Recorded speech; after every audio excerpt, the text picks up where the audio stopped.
پاکستان اور افغانستان کے درمیان استنبول مذاکرات میں ڈیڈ لاک برقرار۔ پاکستانی وفد وطن واپسی کے لیے تیار۔ وفاقی وزیر اطلاعات عطا اللہ تارڑ نے کہا افغان طالبان دوحہ امن معاہدے کے مطابق اپنے بین الاقوامی علاقائی دو طرفہ وعدوں کی تکمیل میں اب تک ناکام رہا۔ پاکستان اصولی موقف پر قائم ہے۔ افغان سرزمین سے ہونے والی دہشت گردی پر قابو پانے کی ذمہ داری افغانستان پر عائد ہوتی ہے۔ واضح کیا کہ پاکستان طالبان حکومت کے ایسے اقدامات کی حمایت نہیں کرے گا جو افغان عوام یا پڑوسی ممالک کے مفاد میں نہ ہو۔ اپنے عوام اور خود مختاری کے تحفظ کے لیے تمام ضروری اقدامات جاری رکھیں گے۔ پاکستان نے مذاکرات میں ثالثی پر ترکیہ اور قطر کا شکریہ ادا کیا۔ وزیر دفاع خواجہ محمد آصف بولے مذاکرات کے اگلے دور کا اب کوئی پروگرام نہیں۔ 27ویں آئینی ترمیم پر مشاورت کے لیے وفاقی کابینہ کا اہم اجلاس آج صبح 10 بجے طلب۔ وزیر اعظم باکو سے بذریعہ ویڈیو لنک وفاقی کابینہ کے اجلاس کی صدارت کریں گے۔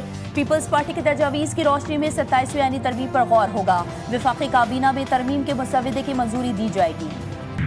Mainly 3 points in the constitutional amendment that the Pakistan People's Party is considering supporting. The 243 amendment, constitutional courts in the context of the government having conversations with us about what other aspects of the Charter of Democracy they are able to implement at this time, and the transfer of the judges as long as incoming, outgoing chief justices are members of the commission that is to make that decision. Pakistan Peoples Party کا 27ویں ترمیم کی 3 نکات پر حمایت کا اعلان۔ Chairman Pakistan Peoples Party Bilawal Bhutto Zardari نے کہا کہ آرٹیکل 243 آئینی عدالت اور ججز کے ٹرانسفر کی تجویز کی حمایت کریں گے۔ NFC ایوارڈ پر ترمیم کی حمایت نہیں کر سکتے۔ آرٹیکل 243 پر حکومت کی مکمل حمایت کریں گے۔ آئینی عدالت کے معاملے پر بھی حکومت کے ساتھ ہیں۔ آئینی عدالتوں کے مسودے پر 2 دن بحث ہوئی ہے۔ آئینی ترمیم پر حکومت سے بات چیت کریں گے۔ بلاول بھٹو کی زیر صدارت پاکستان پیپلز پارٹی کی مرکزی مجلس عاملہ کا اجلاس ہوا۔ صدر مملکت آصف علی زرداری، چیئرمین سینیٹ یوسف رضا گیلانی سمیت دیگر اہم رہنماؤں نے شرکت کی۔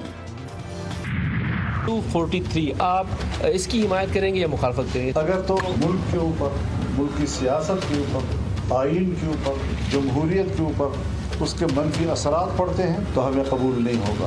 اگر اس میں کوئی انتظامی قسم کی باتیں ہیں اور صرف انتظامی قسم کی باتیں، تو انتظامی چیزیں جو ہیں وہ ملک میں چلتی رہتی ہیں۔ اس کے حجم کو ہم دیکھیں گے، اس کی شکل کو ہم دیکھیں گے۔ 18ویں ترمیم کے تحت جو صوبوں کو اختیارات دیے گئے تھے، اگر ان اختیارات میں کمی کی کوشش کی گئی تو جمعیت علماء اسلام دفاع کرے گی۔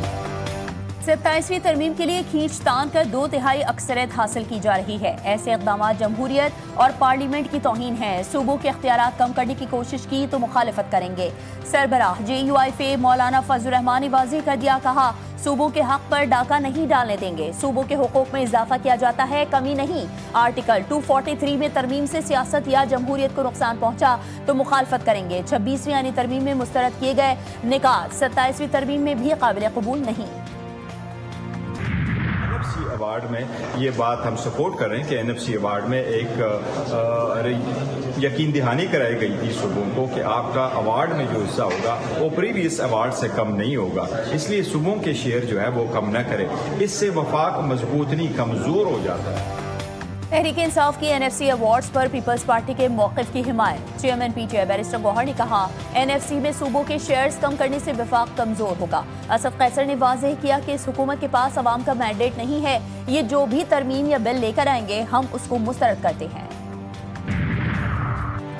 مولانا فضل الرحمان کی زیر صدارت JUI کی پارلیمانی پارٹی کا اجلاس۔ آئینی ترمیم کا مسودہ نہ ملنے پر اجلاس میں صرف ادھر ادھر کی باتیں اور چائے نوشی۔ اجلاس کے بعد ایک رکن نے کہا کہ ان کے پاس بتانے کے لیے کچھ ہے ہی نہیں۔ قافلے کے وفد کی چودھری صالح حسین کی قیادت میں MQM قیادت سے ملاقات۔ 27ویں آئینی ترمیمی مسودے پر مشاورت۔ MQM نے بلدیاتی آئینی ترمیمی مسودے پر لیگی قیادت کو اعتماد میں لیا۔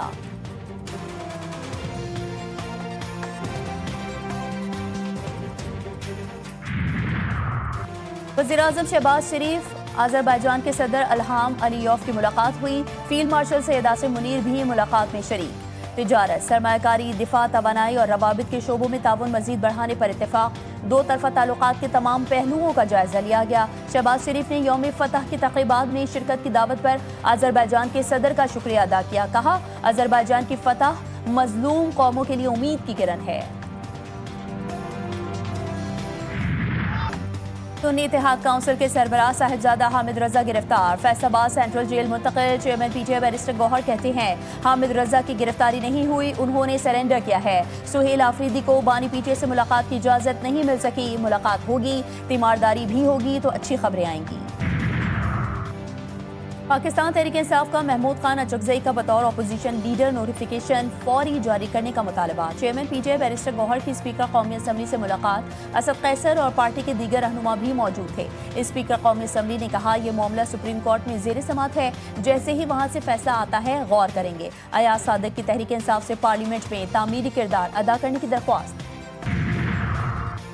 بہادر سپوتوں پر بے بنیاد الزامات ناقابل برداشت ہیں، وطن کے لیے جان دینے والوں کے خلاف بات کوئی محب وطن نہیں کر سکتا۔ وزیر داخلہ محسن نقوی نے کہا وزیر اعلیٰ خیبر پختونخوا نے ہرزہ سرائی کر کے دشمن کو خوش کیا ہے۔ گورنر خیبر پختونخوا فیصل کریم کنڈی نے اپنے بیان میں کہا ہمارے بہادر سپاہی صوبے کے تحفظ کے لیے جانیں قربان کرتے ہیں۔ فوج کے اقدامات پر سوال اٹھانا حوصلے اور عوامی سلامتی کو نقصان پہنچاتا ہے۔ انٹیلیجنس بنیاد پر آپریشن عوام کے تحفظ، امن کی بحالی کے لیے ہوتے ہیں۔ امیر مقام کا کہنا تھا کہ ریاستی اداروں کے خلاف نفرت انگیز بیانات کسی صورت برداشت نہیں کیا جا سکتے۔ چیئرمین پاکستان علماء کونسل طاہر اشرفی کی وزیر اعلیٰ خیبر پختونخوا سہیل آفریدی کے بیان کی شدید مذمت، کہا وزیر اعلیٰ خیبر پختونخوا نے مساجد کے حوالے سے جو گفتگو کی وہ قابل افسوس ہے۔ وزیر اعلیٰ کا بیان پاکستان کے تشخص کو خراب کرنے کی کوشش ہے۔ خیبر یونین آف جرنلسٹس نے بیان میں کہا کہ شہداء کی قربانیوں کو سیاسی تنازعات میں گھسیٹنا قابل مذمت ہے۔ شہداء کے لہو اور عبادت گاہوں کے احترام پر سوال اٹھانا افسوسناک ہے۔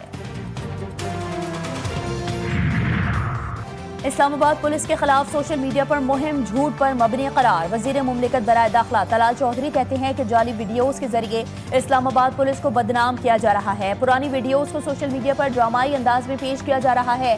طارق فضل چودھری بولے پروپیگنڈا کرنے والے عناصر کو بے نقاب کرنا ہماری ذمہ داری ہے۔ آزاد کشمیر کے شہریوں کے ساتھ ناروا سلوک سے متعلق خبریں بے بنیاد ہیں، کشمیریوں کے لیے ہمارے جذبات کسی سے ڈھکے چھپے نہیں۔ سندھ میں ڈینگی وبا نے مزید 4 زندگیاں نگل لیں، اموات کی تعداد 20 سے بھی تجاوز کر گئی۔ کراچی اور حیدرآباد میں 2 اموات رپورٹ، خیبر پختونخوا میں ڈینگی کے کیسز میں اضافہ، 410 کیسز سامنے آ گئے۔ مجموعی اعداد و شمار کے مطابق خیبر پختونخوا میں اب تک 5435 کیسز رپورٹ ہوئے۔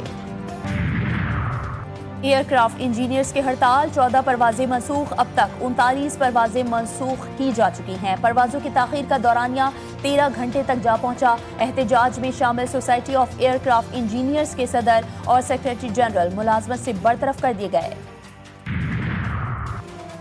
غیر قانونی پارکنگ اب کراچی میں نہیں چلے گی، ٹریفک کے نظام کے بعد پارکنگ کا نظام بھی ٹھیک ہوگا۔ ڈی آئی جی ٹریفک پیر محمد شاہ کا کراچی میں بہت جلد روبوٹ متعارف کروانے کا اعلان۔ وزیراعظم کا ترسیلات زر میں اضافے پر بیرون ملک مقیم پاکستانیوں سے اظہار تشکر، شہباز شریف نے کہا ترسیلات زر میں بتدریج اضافہ اوورسیز پاکستانیوں کا حکومتی پالیسیز پر اعتماد کا مظہر ہے۔ بیرون ملک مقیم پاکستانی خون پسینے کی کمائی سے ملک و قوم کی خدمت کر رہے ہیں۔ غزہ جنگ بندی معاہدے کے باوجود اسرائیل امداد فراہمی کی راہ میں رکاوٹ، فلسطینی عوام کو رہائش، خوراک اور دیگر ضروری سامان کی شدید کمی کا سامنا۔ اب بھی 10,000 سے زائد فلسطینی ملبے تلے دبے ہیں جنہیں اب مردہ تصور کیا جا رہا ہے۔ ایران پر اسرائیل کے ابتدائی حملے کا انچارج میں خود تھا، امریکی صدر ڈونلڈ ٹرمپ کا بڑا اعتراف، کہا کارروائی کی مکمل نگرانی کی۔ 13 جون اسرائیل کے لیے عظیم دن تھا، ایران پر حملے میں فوجی ڈھانچے کو شدید نقصان پہنچا اور ایرانی جرنیلوں اور سائنسدانوں کو شہید کیا گیا۔ انڈونیشیا کے دارالحکومت جکارٹا میں نماز جمعہ کے دوران مسجد میں دھماکہ، 54 نمازی زخمی، کئی زخمیوں کی حالت تشویشناک۔ دھماکہ اسکول کمپلیکس کے اندر قائم مسجد میں ہوا، زخمیوں میں بیشتر طلبہ شامل۔ پاک بحریہ کے جہاز سیف کا بیرون ملک تعیناتی کے دوران مالدیپ کا دورہ، پاکستان نیوی کے جہاز کا پرتپاک استقبال کیا گیا۔ مشن کمانڈر کی مالدیپ کی عسکری قیادت سے ملاقاتیں، باہمی دلچسپی کے امور اور سمندری سلامتی پر تبادلہ خیال۔ مشن کمانڈر نے پاکستان کے ہائی کمیشن کا بھی دورہ کیا۔ جہاز کی روانگی سے قبل مالدیپ کوسٹ گارڈ کے ساتھ گزرگاہی مشق منعقد ہوئی۔ پاکستان اور جنوبی افریقہ کے درمیان آج سیریز کا تیسرا اور فیصلہ کن میچ کھیلا جائے گا۔ دوسرے ون ڈے میں جنوبی افریقہ نے پاکستان کو 8 وکٹوں سے ہرا دیا۔ سیریز 1-1 سے برابر، پاکستان نے 9 وکٹوں پر 269 رنز بنائے۔ پروٹیز نے ہدف 2 وکٹوں کے نقصان پر حاصل کیا تھا۔ کراچی میں بے قابو ٹرالر شیرشاہ پل سے نیچے لٹک گیا. حادثے میں کوئی جانی نقصان رپورٹ نہیں ہوا. امدادی ٹیمیں جائے وقوع پر پہنچ گئی. ٹرالر ڈرائیور معمولی زخمی ہو گیا. باغی اور روایت شکن جان ایلیا کی 23ویں برسی اپنی غیر معمولی سوچ، انوکھے لہجے اور بے باک انداز اظہار کے باعث جان ایلیا نے شاعری میں وہ مقام حاصل کیا جو کم ہی کسی کے حصے میں آیا. ان کے کلام میں زمانے سے بغاوت، خود سے مکالمہ اور انسانی وجود کے کرب کی جھلک نمایاں ہے. اور پاکستانی فلم انڈسٹری کے مایہ ناز اداکار درپن کو بچھڑے 45 برس بیت گئے. درپن نے 67 فلموں میں اداکاری کے جوہر دکھائے.